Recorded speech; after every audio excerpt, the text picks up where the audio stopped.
Hello, নমস্কার সবাইকে। পিঙ্কু কিচেনে সবাইকে স্বাগত জানাই। আজকে আমি রান্না করছি ইলিশ শুটকি দিয়ে, ডাঁটা দিয়ে, আলু দিয়ে একটা সবজি রান্না করছি। দেখুন কিভাবে রান্নাটা করি। কড়াইয়ের মধ্যে দিয়ে দিয়েছি সরষের তেল গরম হওয়ার জন্য। তারপর আমি শুটকিটা দিয়ে দেবো ভাজার জন্য। নুন হলুদ দিয়ে এই যে শুটকিটাকে ভালো করে কেটে পরিষ্কার করে ধুয়ে নিয়েছি ছোট ছোট পিস করে। ইলিশ শুটকি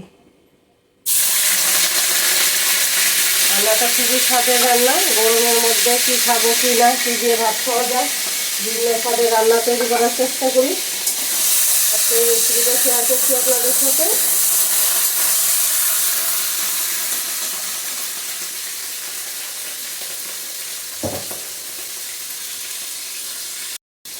হলুদ দিয়ে দিচ্ছি।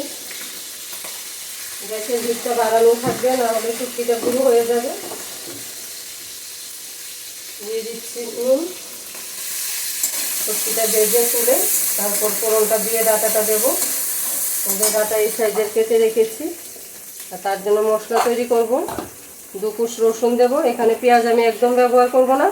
3টা কাঁচা লঙ্কা আর 1 চামচ ধনের গুঁড়ো। দেখতে থাকুন রেসিপিটা কীরকম হয়, পুরো রেসিপিটা দেখবেন। খুবই স্বাদের রান্না। এমনিতেই তো ইলিশ শুটকি সবার পছন্দের, তার মধ্যে রান্নাটাও দেখুন কীভাবে করি। সবসময় তো শুটকি চাটনিও ভালো লাগে না, এর জন্য ডাঁটা আলু দিয়ে একটু ঝোল রান্না করে দেখি।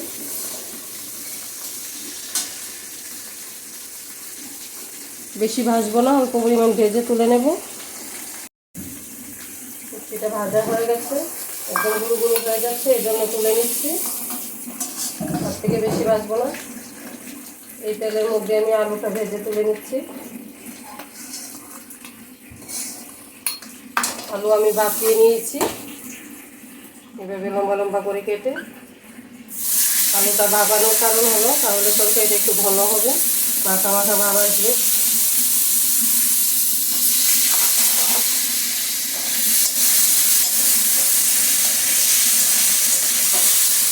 গ্যাসের হিটটাকে মিডিয়ামে নিয়ে আসলাম। নুন দিয়ে দিয়েছি, এখন হলুদ দিয়ে দিচ্ছি একটু, দিয়ে নাড়াচাড়া করে নামিয়ে নিই।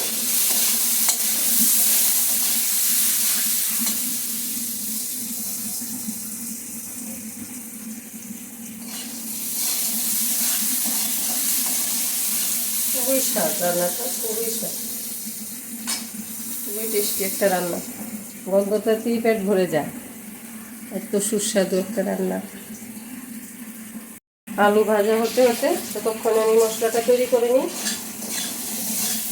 ইলিশ শুটকির মধ্যে পেঁয়াজ রসুন দিলে ইলিশ শুটকির গন্ধটা সেইভাবে পাওয়া যায় না, তার জন্য আমি পেঁয়াজ একদমই ব্যবহার করিনি, আর রসুন শুধু 2 কুচ দিয়েছি। ততক্ষণে মশলাটা রেডি করি।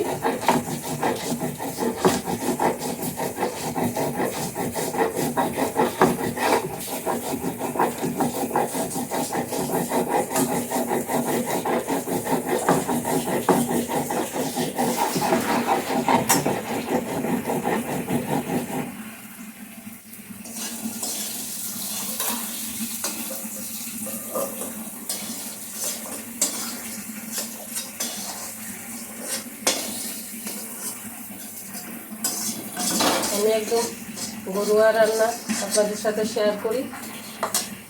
যা রান্না করি ঘরে ওটাই দেখানোর চেষ্টা করি। এখন আলু নামিয়ে নিয়েছি, দিয়ে দেবো সর্ষের তেল। কড়াইয়ের মধ্যে অল্প পরিমাণ তেল ছিল, এখন আর একটু আমি সর্ষের তেল দিয়ে দিয়েছি। তার মধ্যে দিয়ে দেব মেথি ফোড়ন। মেথি ফোড়ন দেওয়াতে শুটকির গন্ধটা খুব ভালো আসে, ইলিশ শুটকির গন্ধটা খুব ভালো আসে। অল্প পরিমাণ মেথি ফোড়ন দিয়ে দিলাম। এখন দিয়ে দেবো মশলাটা যেটা বেটে রেখেছি।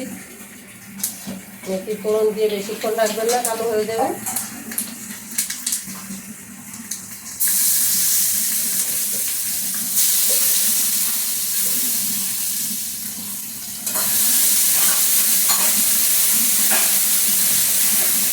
দিয়ে দেবো হলুদ একটু,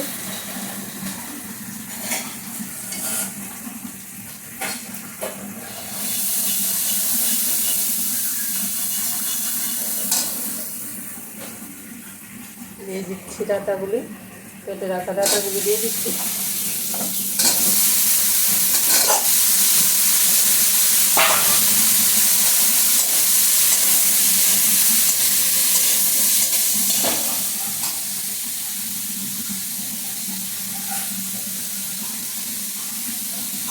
দিয়ে দেবো একটু নুন, দিয়ে ঢাকনাটা দিয়ে দেবো।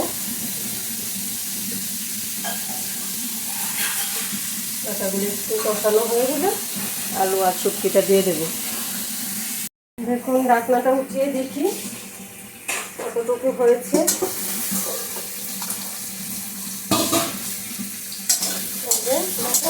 কষানো হয়ে গেছে, সেদ্ধ হয়ে গেছে, খুব সুন্দর সেদ্ধ হয়েছে। এখন আলুটা দিয়ে দিচ্ছি। গন্ধতেই তো শেষ হয়ে যাচ্ছে। সবার কাছে রিকোয়েস্ট, আমার চ্যানেলের নতুন বন্ধু হয়ে থাকলে প্লিজ আমার চ্যানেলটাকে সাবস্ক্রাইব করে দেবেন, লাইক শেয়ার কমেন্ট করবেন।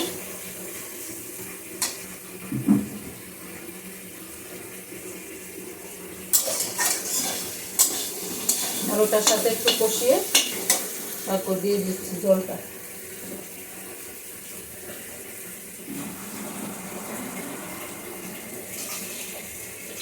জলের পরিমাণ নুন দিলেই হবে। শুটকির মধ্যে নুন বেশি হলে ভালো লাগে না, কারণ শুটকিটা একটু নুনা, আমরা যেটাকে বলি নুনা ইলিশ। দিয়ে দিচ্ছি জলটা।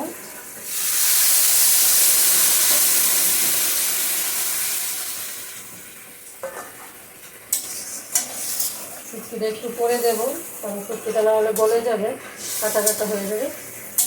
যাতে শুটকিটা দেখা যায় এভাবে একটু পরে দিলে আস্তে আস্তে থাকবে।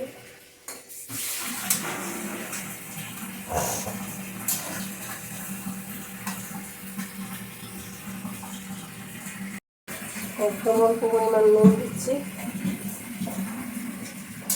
আলুগুলি একটু ভেঙে দিয়েছি যাতে তরকারিটা একটু মাখা মাখা হয়। খুন্তির সাহায্যে আলুগুলোকে একটু ভেঙে দিয়েছি। এই যে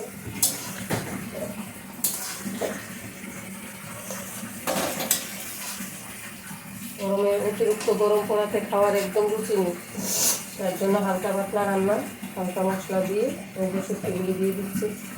মাটিটা দিয়ে একটু জল দেবো।